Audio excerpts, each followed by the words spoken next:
keni dëgjuar që kemi prova historike për hyjnin e Jezusit, që janë shumë më të vjetra se koha e Konstantinit. Po tash, le të kthehemi edhe më mbrapa në histori. Aq herët sa ti shikon gjallë atëherë, kisha e mujt me i dhon high five ndonjërit prej dishepujve të parë të Jezusit. Jemi tek viti 30 deri 33 pas Krishtit. Veç disa vite, ndoshta edhe vetëm muaj, pas vdekjes dhe ringjalljes së Jezusit. Edhe prova është tek 1 Korintasve 15, vargji 3 deri në 8, që shumë studiues e quajnë kredoja korintase. Dëgjoni, sepse unë ju kam transmetuar para së gjithash ato që unë vet i kam marrë, se Krishti vdiq për mëkatet tona sipas shkrimeve, se u varros dhe u ringjall të tretën ditë sipas shkrimeve, edhe se u shfaq Kefës dhe pastaj të 12. Pastaj ju shfaq një herë të vetme më shumë se 500 vëllezërve, prej të cilëve më të shumtit rrojnë edhe sot, kurse disa kanë rënë në gjumë.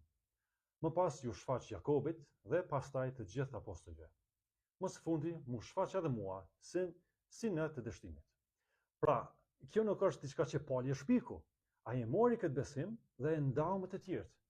Sipas shumë studiuesve kritike, sikur historiani ateist Gerd Ludemann, Pali e mori këtë direkt prej Pjetrit dhe Jakobit, që ishin dëshmitar okular të Jezusit.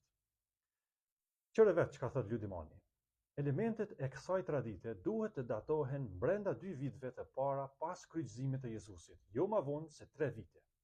Formimi i traditës për paraqitjet që përmenden tek 1 Korintasve 15, 3 deri në 8, ndodh ndërmjet viteve 30 deri 33 pas Krishtit.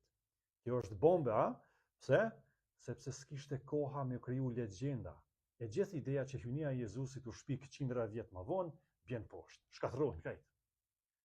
Këtu kemi të bëjmë me besim të vërtetë, që vjen direkt prej historisë. Dishepujt e parë e Jezusit e dhanë jetën për këtë. E tash, po të njëjtin thirrje që e kishën ata. Pendohu, beso Ungjillin. Jezusi është i gjallë edhe sot, edhe po të thret ty. Zoti të bekoj.